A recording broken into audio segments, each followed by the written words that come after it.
नमस्कार, मैं हूं मृत्युंजय कुमार झा और हमारा खास शो वेल्थ क्रिएशन वीक सोने से सीख। और हम चूंकि वेल्थ क्रिएशन वीक मना रहे हैं और हम आपको बता रहे हैं कि आप वेल्थ कैसे क्रिएट कर सकते हैं, कैसे वेल्थ मार्केट में बना सकते हैं, चाहे वो इक्विटी हो चाहे कमोडिटी हो, वहां पर आपके लिए निवेश का मंत्र होना क्या चाहिए। और हमने गोल्ड से सीख शब्द का इस्तेमाल इसलिए किया है क्योंकि गोल्ड आपको बहुत बड़ी लर्निंग देता है इन्वेस्टमेंट के लिए कि कैसे मार्केट में आपको धैर्य बनाए रखना है, कैसे लंबे समय तक निवेश करना है और कैसे निवेश करके निश्चिंत रहना है। तनाव में नहीं रहना है कि हमने पैसा लगा दिया, आज 100 रुपये दाम गिर गए, तनाव में आ गए, बढ़ गए तो आप खुश हो गए। गोल्ड आपको ये सिखाता है कि आपको पेशेंस कैसे रखना है और लंबे वक्त तक मार्केट में कैसे आपको निवेशित रहना है। इसी पर हम बात करेंगे। बातचीत के लिए हमारे साथ मेहमानों का एक खास पैनल है। हमारे साथ हैं भार्गव वैद्य साहब, BN वैद्या एंड एसोसिएट्स के। हमारे साथ रिनिशा चेनानी है, रिसर्च हेड ऑगमाउंट गोल्ड की। हमारे साथ अजय केडिया हैं, केडिया कमोडिटी के, और मनोज जैन साहब हैं, पृथ्वी फिनमार्ट के। आप सभी का बहुत बहुत स्वागत है। और मेरा सबसे पहला सवाल अजय केडिया जी आपसे होगा। सर, ये हमारी मतलब जी बिजनेस ने एक सीरीज यहाँ पर शुरू की है वेल्थ क्रिएशन वीक की, और ये इसलिए कि जब आप देखिए कि 2020 में कोविड आया था, 24 मार्च का ही दिन था, और उस वक्त किस तरह से मतलब कोरोना के मामले बढ़े थे, पैनिक मचा था, इक्विटी मार्केट में बहुत गिरावट आ गई थी। लोगों को लग रहा था कि क्या मार्केट और गिर जाएगा। जिन लोगों ने उस वक्त इक्विटी में पैसा लगाया, आज देखिए उनका पोर्टफोलियो कहाँ पर है। गोल्ड हालांकि उस दौरान काफ़ी बढ़ा था, बीच में गिरा भी। गोल्ड भी हमें कहीं ना कहीं सिखाता है कि आप उतार चढ़ाव के दौर में कैसे मार्केट में निवेशित रहें। अब मैं आपसे पूछना चाहता हूं कि अगर गोल्ड से कोई दो बात सीखनी हो इन्वेस्टमेंट के लिए तो क्या सीखा जा सकता है? नमस्कार नितिन जी, काफी अच्छा सवाल है। से सीखना काफी इम्पोर्टेंट। गोल्ड में सबसे बड़ी एबिलिटी है कि शांत पेशेंस रहना चाहिए। हमने देखा है गोल्ड में कभी भी जो रिटर्न बने हैं वो लॉन्गर टाइम फ्रेम में ज्यादा बना है। नो डाउट अभी पिछले साल की अगर बात करें तो काफी अच्छे रिटर्न बनते हुए भी दिखे। 2021 में लगभग हमने 42-43 के आसपास जाने के बाद अब 60 का लेवल भी दिखा है। तो पहला चीज तो पेशेंस है, जिसमें कैस्केडिंग अच्छे रिटर्न्स बनते हैं, वो हमने गोल्ड से सीखे हैं।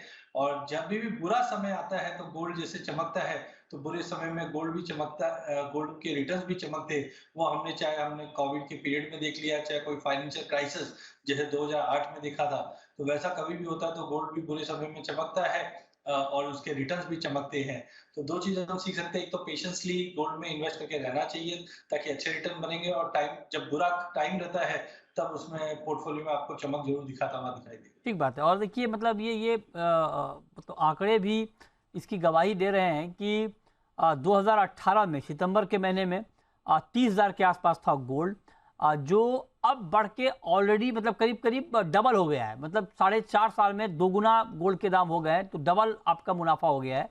लेकिन आप सोचिए कि किसी ने अगर 2018 में पैसा लगाया हो गोल्ड में और 2000 उसके बाद जब मार्केट फिर से नीचे आया, बीच में वो घबरा के अगर निकल जाए तो आज वो इस मुनाफे पर नहीं होते। तो जो बात अजय केडिया जी ने कही कि धैर्य बहुत बड़ी चीज़ है, वो आपको रखनी चाहिए।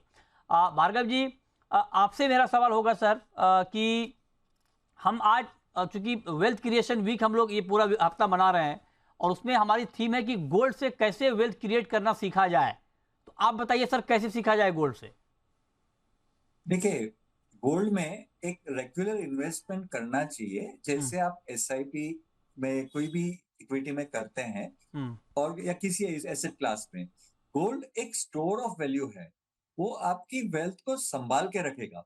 आप मीन्स इंफोसिस जैसा शेयर या ऐसे कोई शेयर की तरह एकदम भाग नहीं सकता है, मगर वो एक कांस्टेंट सेफ्टी आपको देगा और एक एश्योर्ड इन्फ्लेशन से ज्यादा रिटर्न्स भी देंगे। तो सेफली एक रेगुलर इन्वेस्टमेंट अगर गोल्ड में करें तो वो करेक्ट होगा। और आजकल अगर आप इंडिया में हैं तो सोवरेन गोल्ड बॉन्ड जैसी चीज एक बहुत ज्यादा सेफ और एक ज्यादा रिटर्न देने वाले, बिकॉज उसमें एक इंटरेस्ट एलिमेंट अलग से मिलता है। वो एक बेस्ट फॉर्मेट है इन्वेस्टमेंट के लिए, इंडियंस के लिए। यस, तो आप कह रहे हैं कि गोल्ड बॉन्ड एक बहुत बढ़िया विकल्प है। आप कह रहे हैं कि बेशक इसमें किसी शेयर की तरह बहुत तेज रफ्तार आपको ना दिखे, लेकिन गोल्ड में अगर आपने पैसा लगाया तो आपको इस बात की गारंटी या इस बात का भरोसा आपके पास होता है कि आपका पैसा मतलब आपके पास गोल्ड है, अंडरलाइंग एसेट गोल्ड है। मतलब गोल्ड है वो अपने आप में एक वैल्यू है आपके पास। तो रेनिशा जी, मतलब पहले राउंड में मैं यही सवाल आप लोगों से जानना चाहता हूँ आपके अनुभव के आधार पर कि गोल्ड हमें क्या सिखाता है। अगर मैं मार्केट में लंबे समय तक निवेश करना चाहता हूँ, चाहे वो किसी में, चाहे इक्विटी, चाहे गोल्ड, चाहे किसी और चीज़ में, गोल्ड से हमें क्या सीखना चाहिए? जी मृत्युंजय, एक पुरानी यूरोपियन सिविलाइजेशन की कहावत है, गोल्ड, गॉड एंड ग्लोरी। ये तीनों चीजें किसी को मिल जाए तो वो बहुत नाम करता है। और पहले के जमाने में ये कहा जाता था जिस किंग के पास ये तीनों चीजें हो वो बहुत ही आगे बढ़ता था। तो आज के जमाने में भी यही मैं कहना चाहूंगी कि गोल्ड के साथ आपको थोड़ा स्पिरिचुअल गॉड का भी मिलता है, ग्लोरी भी मिलती है। एंड आप जो जो चीजें पूछ रहे हैं कि कौन सी चीजें हमें ध्यान रखनी चाहिए, तो जैसे केडिया जी ने कहा कि ये समय लॉन्ग टर्म का सोचना चाहिए। शॉर्ट टर्म में जो आपने बताया कि रिटर्न्स नहीं मिलते हैं तो काफी लोग निकल जाते हैं। आप देखेंगे तो पिछले 20-25 सालों से गोल्ड ने लगातार इंडियन टर्म्स में 12% का CAGR रिटर्न दिया है। तो ये बहुत ही बड़ी बात है कि जो आपको एफडीज में और बाकी की एसेट क्लासेस में नहीं मिलता, आपको कंसिस्टेंट रिटर्न चाहिए। और अगर आप इतना रिस्क नहीं ले सकते अपने पोर्टफोलियो में, तो एटलीस्ट 15-20% गोल्ड रहता है तो आपका रिटर्न मेंटेन रहता है। तो 12% return is a very good return. और कई सालों में तो आपको बीच में ज्यादा रिटर्न्स भी मिले हैं। तो कंसिस्टेंट 12% रिटर्न से ज्यादा वाली एसेट क्लास में जरूर निवेशक होना चाहिए हमें। ये कंसिस्टेंसी आप कह रही हैं कि ये गोल्ड आपको सिखाता है। अच्छा, मैं आपसे एक और सवाल पूछना चाह रहा हूँ, इसलिए रेनिशा जी अभी ध्यान आया मुझे कि आपने तो गोल्ड पर पीएचडी की है ना? तो जब आप पीएचडी कर रही थी गोल्ड के ऊपर, तो आपको कुछ ना कुछ ऐसा मिला होगा रिसर्च के दौरान, बहुत कुछ इंटरेस्टिंग गोल्ड के बारे में, अगर कुछ शेयर करना चाहें आप इन्वेस्टमेंट को लेकर। मैंने अपनी पीएचडी के दौरान काफी फैक्टर्स स्टडी किए गोल्ड के बारे में। सब लोग कहते हैं कि 6 से 7 फैक्टर्स हैं जो गोल्ड की प्राइसेस को इम्पैक्ट करते हैं, पर मैंने ऑलमोस्ट 30 डिटरमिनेंट्स को स्टडी किया कि सबसे ज्यादा क्या इम्पैक्ट करता है फाइनली गोल्ड प्राइसेस को। तो मेरा ये मानना है कि हर अलग अलग सिनारियों में, मार्केट सिनारियों में अलग अलग फैक्टर्स हमें इम्पैक्ट करते हैं गोल्ड पर, ना कि पर्टिकुलर 4-5 फैक्टर्स से। अब जिस तरह से मार्केट का सिनारियो है कि अभी फेड का जो स्टैंस है एक तरह से हॉकिश कम हो गया है, डॉविश हो गया है, तो अभी फैक्टर्स जो होंगे वो डिफरेंट फैक्टर्स होंगे। आगे जब कुछ और सिनारियो बनेगा तो कुछ और फैक्टर्स होंगे। जब कोविड था तब कुछ और फैक्टर्स होंगे। तो हर सिनारियो में अलग अलग फैक्टर्स हैं जो गोल्ड की प्राइसेस को इम्पैक्ट करते हैं। अच्छा, तो ये आपके रिसर्च में जो बात आपने पढ़ी वो आपने बताया, अच्छी बात है। कुछ नई जानकारी हमें मिलने को मिल रही जानकारी हमें मिल रही है। मनोज जी, अब मैं आपसे जानना चाहता हूं, सर आप तो डे टू डे मार्केट को भी ट्रैक करते हैं, है ना, और लॉन्ग टर्म शॉर्ट टर्म सारे व्यू रखते हैं, रिसर्च भी करते हैं, ग्लोबल मार्केट को भी देखते हैं। आप जरा बताइए कि जब गोल्ड का मार्केट बहुत ज़्यादा ऊपर नीचे होता है, उस वक्त निवेशकों को क्या करना चाहिए? लोग घबरा जाते हैं कई बार, और उनका घबराना कई बार जायज़ भी होता है। तो ऐसे माहौल में प्रैक्टिकल अप्रोच क्या होना चाहिए? थ्योरेटिकल नहीं कि हाँ लंबे वक्त तक निवेशित रहें और ये करें, वो तो ठीक है, वो तो रहना ही रहना है। लेकिन मतलब मैं आपसे जानना चाहता हूँ कि जब मार्केट बहुत ज़्यादा वोलेटाइल हो तो उस वक्त क्या प्रैक्टिकल अप्रोच होना चाहिए एक गोल्ड के इन्वेस्टर का? नमस्कार मतीन जी, मैं एक बात बताता हूँ तो उससे काफी कुछ जो है क्लियरिटी निवेशकों को होगी इस बारे में। सामान्यतः हम अगर बात करें तो सोना मतलब स्लीप जो है अपनी हेल्थ के लिए जितना जरूरी है, उसी तरह से सोना मतलब गोल्ड अपनी फाइनेंशियल हेल्थ के लिए भी आज के समय में उतना ही जरूरी है। तो अगर आपको आपकी फाइनेंशियल हेल्थ को अच्छा रखना है तो अपने पोर्टफोलियो में अब सोने को आप रखने से इनकार नहीं कर सकते हैं, क्योंकि जिस तरह से ग्लोबल अनसर्टेनिटी है और जो सारे तमाम जो फैक्टर्स रहते हैं, वो चाहे जियोपॉलिटिकल टेंशंस हो या करेंसी के फ्लक्चुएशंस हो या पॉलिटिकल अनसर्टेनिटी हो, तो काफी सारी चीजें होती है। तो ऐसे में आपको स्पेशली जो है सोने के ऊपर अपने पोर्टफोलियो में अलोकेशन रखना चाहिए। और ये कोई छोटी अवधि के लिए नहीं होता है। अगर हम कांस्टेंट देखें पिछले ओवर द इयर्स, मतलब जब से जो इतिहास रहा है, तो सोने ने हमेशा जो है पॉजिटिव रिटर्न दिया है। हाँ, हम देखते हैं कि कई बार जो है ऊपरी स्तरों से उसमें जो गिरावट भी जो है उतनी ही बड़ी मात्रा में आती है, लेकिन ओवर द पीरियड अगर हम देखें तो वो आपको रिटर्न्स जो है वो पॉजिटिव ही बनते हुए देखेंगे। जैसा कि रनीशा ने भी बताया कि वो सोना एक ऐसा एसेट क्लास है जो 12% CAGR कंटिन्यूअस आपको पॉजिटिव रिटर्न दे रहा है। तो हमारा यही कहना है कि सोने को आप अपने पोर्टफोलियो में शामिल करें, छोटे समय के लिए नहीं सोचे, क्योंकि ये एक आपका हम कह सकते हैं कि जो रिस्क है आपका पोर्टफोलियो का, वो न सिर्फ ये निवेश के रूप में मतलब एक एसेट क्लास के रूप में काम करता है, बल्कि आपका जो पोर्टफोलियो है उसके इंश्योरेंस का भी काम करता है। ओके तो उसको अपने को ध्यान में रख के इसमें जो है निवेशित रहना चाहिए। राइट, ठीक है। अब ये बात तो पहले राउंड की हो गई। अब मैं अगले राउंड में आऊँगा और अलग अलग निवेश के विकल्प पर बात करूँ। उससे पहले एक नई खबर जो आई कि डेट फंड में के नियम कुछ बदले उसमें टैक्स के।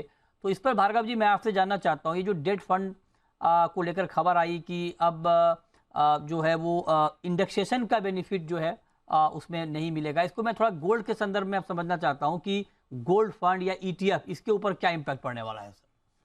ठीक है, जो भी गोल्ड फंड है या गोल्ड ETF है, उसका क्लासिफिकेशन एक डेट फंड की तरह होता है।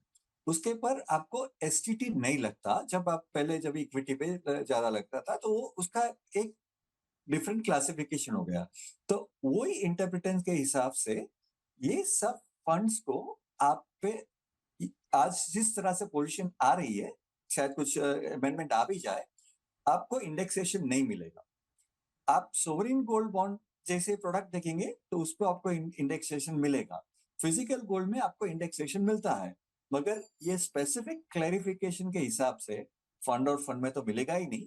और आज की तारीख में जिस तरह से वर्डिंग्स है सर्कुलर के या अमेंडमेंट के, उसमें गोल्ड ETF या कोई भी गोल्ड रिलेटेड फंड्स होगा, उसको listed funds on stock exchange जो डेट फंड हम लोग क्लासिफाई करते हैं, उस पर आपको इंडेक्सेशन नहीं मिलेगा।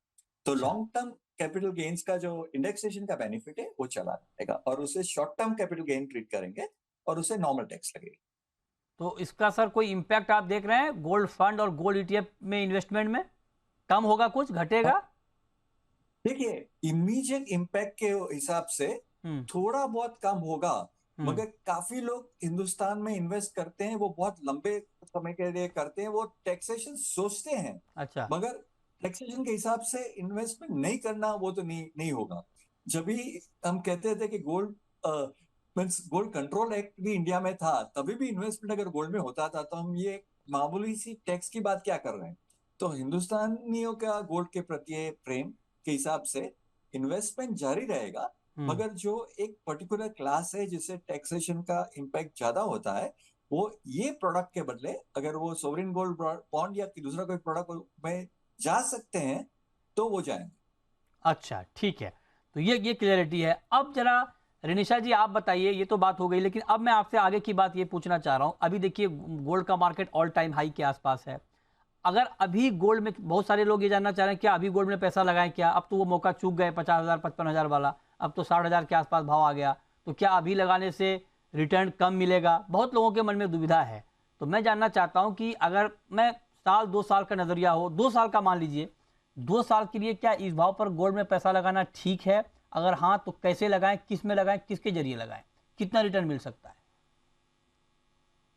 मैं कहूंगी कि जो 12% का CAGR रिटर्न है वो गोल्ड में आगे भी मिलता ही रहेगा जितनी अनसर्टेनिटी बनी हुई है मार्केट्स में।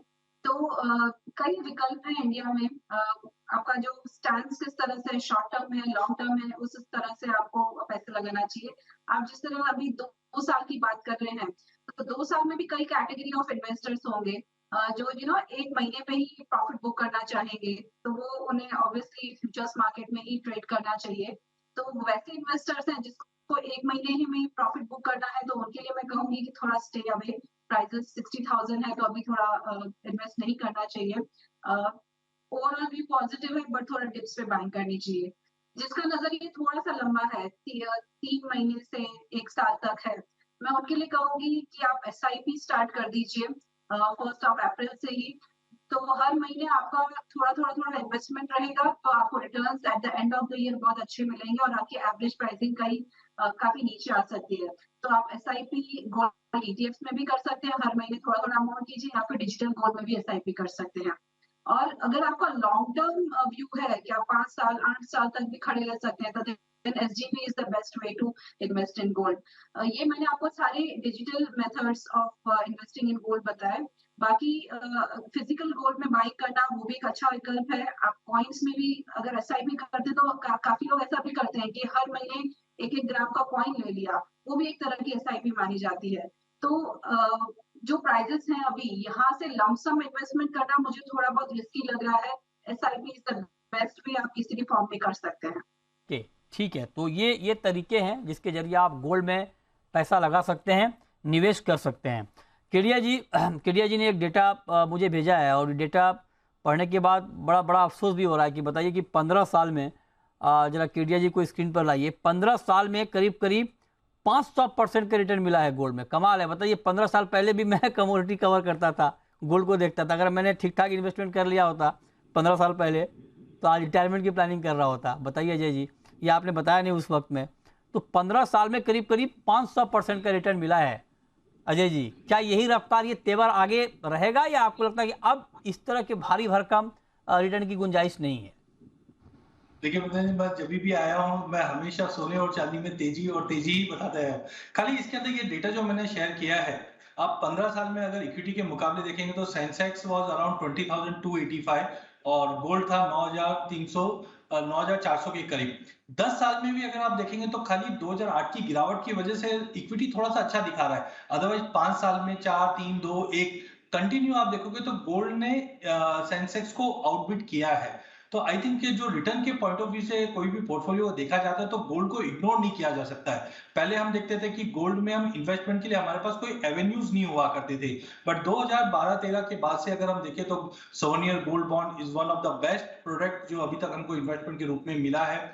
साथ में गोल्ड ईटीएफ और बाकी भी ऑप्शंस अभी आने चालू हो चुके हैं। तो मुझे लगता है कि एक रीथिंक करना चाहिए कि गोल्ड को, पहले हम बताते थे कि पोर्टफोलियो के अंदर 5-7% होना चाहिए खाली, लेकिन अब जिस ढंग से प्रोडक्ट बनने लग गए हैं और इजी एंट्री और एग्जिट है, तो आई थिंक इसका एक परसेंटेज है वो बढ़ना चाहिए। एंड सेकेंडली, जैसे रनिशा ने भी कहा है कि एक एसआईपी करना चाहिए। मुझे लगता है कि इंडियन को बताना नहीं पड़ता है कि हमें एसआईपी करना चाहिए। आज अगर हम हमारे तीज त्योहार की बात करें, रिचुअल्स की बात करें, तो धनतेरस और अक्षय तृतीया ये 2 ऐसे त्योहार है इंडिया में कि हर साल जो भी कुछ ना कुछ गोल्ड बाय करता ही करता है। तो एक तरह का एसआईपी है जो इंडियन काफी जमाने से करते आ रहा है। तो आई थिंक इंडिया का जो चार्म है गोल्ड की तरफ वो कंटिन्यू रहेगा। और रिटर्न पॉइंट ऑफ व्यू से भी देखें तो मुझे लगता है कि एवरेज जो 10-12% का हम बात करते थे वो अब बढ़ता हुआ दिखाई देगा, जिस ढंग से जियोपॉलिटिकल टेंशन, बैंकिंग क्राइसिस जो अभी करंटली चल रहा है। तो मुझे लगता है कि जो पहले मैंने 62,000 का व्यू बताया था 2023 के लिए, वो बढ़कर 64 है। बट आगे जाकर मुझे लगता है साल 1.5 साल का व्यू लेके चलते हैं तो 70,000 का भी भाव इजीली अचीवेबल। बिकॉज 2008 से 2011 के बीच में जो लंबी तेजी आई थी उसके भी कुछ कारण ऐसे ही थे कि हम ग्लोबल फाइनेंशियल क्राइसिस में थे, recession. Right sir. Manoj ji, अब मेरा अगला सवाल आपसे ये होगा कि आप जरा बताइए कि आप अपने अनुभव के आधार पर ये बताएं कि गोल्ड के किस फॉर्म में भी पैसा लगाना ठीक है? गोल्ड के हर फॉर्म में पैसा लगाया जा सकता है, और अगर आपका निवेश लंबी अवधि के लिए है तो सोवरेन गोल्ड बॉन्ड जो है वो बेस्ट ऑप्शन है, क्योंकि वहां पे आपको एक तो लंबी अवधि में जो टैक्स का बेनिफिट भी मिलता है, दूसरा आपको जो भी प्राइस का अप्रिसिएशन है उसका फायदा भी मिलेगा, और एक इंटरेस्ट भी आपको वहां पे 2.5% पर एनम जो है मिलता है। भारत सरकार की गारंटी भी है।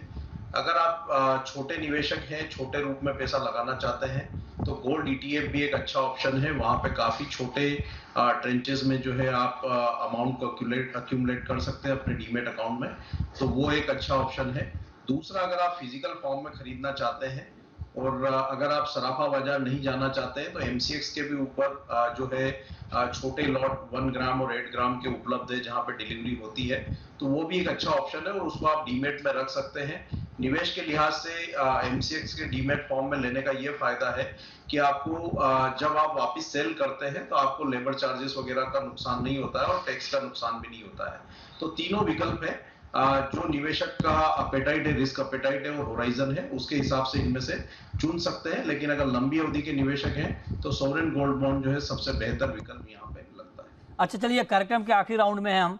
भार्गव जी, अगर मैं आपसे पूछूं सर कि इस साल आपको आप गोल्ड का प्राइस क्या लगता है ऊपर में? अभी तो मुझे लग रहा है कि खाली 60 आप रुपये में पूछ रहे थे, 62,200 तक जाएगा। काफी अभी तेजी आ गई है और उससे ज्यादा इन्फ्लेशन ना बढ़े वो मैं भी एक उम्मीद करूंगा। आप कह रहे हैं 62,000 के आसपास भाव जाएगा। रिनिशा जी, आपका टारगेट इस साल का गोल्ड का? जी मुझे लग रहा था with the start of the year कि गोल्ड की प्राइसेस 62,000 तक जा सकती है, पर जिस तरह से हर 3 महीने में गोल्ड की मार्केट के डायनामिक्स बदल रहे हैं, आई थिंक मेरा टारगेट जो है थोड़ा रिवाइज हो जाएगा, क्योंकि हमें पता नहीं है कि आगे चल के ये बैंकिंग क्राइसिस कितना इवॉल्व होंगे। अगर हम देखेंगे कि और ज्यादा बैंक्स में प्रॉब्लम्स क्रिएट होते हैं और ज्यादा बेल आउट्स होते हैं, तो नेक्स्ट 3 महीनों में हम देख सकते हैं कि प्राइसेस यहाँ से 3 से 4,000 पॉइंट और भी बढ़ सकती है शॉर्ट टर्म में। But the end of the year मैं ये देख रही हूँ कि जो प्राइसेस है 60,000 के ऊपर ही ट्रेड करेगी। हम हाई टर्म्स में 63,000 64,000 भी टच कर सकते हैं, but by the end of 2023 मुझे लग रहा है कि 60,000 के ऊपर ही क्लोजिंग आनी चाहिए। ठीक है, तो 62,000 आपका भी टारगेट है। अजय जी, आपका टारगेट क्या है? क्योंकि 60 चला जाएगा मार्च में ही, मार्च खत्म होने से पहले, ये अंदाजा किसी ने लगाया नहीं था। तो आप कुछ ऐसा चौंकाने वाला अंदाजा लगाइए कि सब चौंक जाएं। आपका टारगेट क्या है गोल्ड का? देखिए, हमने ईयर स्टार्ट से पहले ही हमने पूरे साल का जो व्यू रखा था उसमें 62,000 का लिया था, but looking to the current economical crisis जो लंबा चलता है, मुझे लगता है थोड़ा कंजर्वेटिव थोड़ा बढ़ाना चाहिए। जो मुझे 62 साढ़े 62 का लेवल या लगभग 65 के करीब का लेवल दिखता है, बट जैसे भार्गव जी ने कहा कि ऑलरेडी काफी बड़ा रैली अप हो चुका है, तो मुझे लगता है 65 के आसपास का एक फिजिबल प्राइस जो मिलेगा, बट ईयर एंड तक चीजें वापस थोड़ा कंसोलिडेट करता हुआ दिखाई देगा। 60 के ऊपर ही रहेगा, बट 65 के लेवल हम ये साल में देख पाए। ठीक है, 2 टारगेट 62, 1 टारगेट 65। मनोज जी, आपका टारगेट? बिल्कुल मृत्युंजय जी, साल की शुरुआत में हमने भी जो रिपोर्ट बनाई थी पूरे साल के लिए लक्ष्य 62,000 का रखा था, लेकिन अब जिस तरह से ग्लोबल जो सिचुएशंस चेंजेस हो रहे हैं उसके हिसाब से इंटरनेशनल मार्केट में $2,150 और भारतीय बाजारों में 65,000 जो है वर्ष 2023 के लिए रिवाइज टारगेट रहेगा। तो 65,000 तक के स्तर इस साल में यहाँ देखने को मिल सकते हैं। तो ये 50-50 हो गया सर, 2 62 2 65, मामला बिल्कुल टाई होता हुआ दिख रहा है। भार्गव जी, आप कुछ करें अलग से वोट? 55 किसी को नहीं दिख रहा है सर? 55 55 नहीं दिख रहा है। अच्छा, और गोल्ड में इन्वेस्ट करते रहे, कंजर्वेटिव में सेफ रहता है थोड़ा। ठीक है, मतलब बिल्कुल राय बिल्कुल बराबर की है 62 65, लेकिन एक बात बिल्कुल साफ है कि तेजी यहां से रहेगी, इसमें कोई मतभेद नहीं है हमारे पैनलिस्ट के बीच। चारों कह रहे हैं कि तेजी यहां पर गोल्ड में आगे भी कंटिन्यू रहेगी। बहुत शुक्रिया अजय जी आपका, मनोज जी आपका, रिनिशा जी आपका, भार्गव जी आपका हमारे साथ आज की इस खास चर्चा में जुड़ने के लिए और डिटेल में बताने के लिए कि गोल्ड से निवेश के मंत्र कैसे सीखने चाहिए।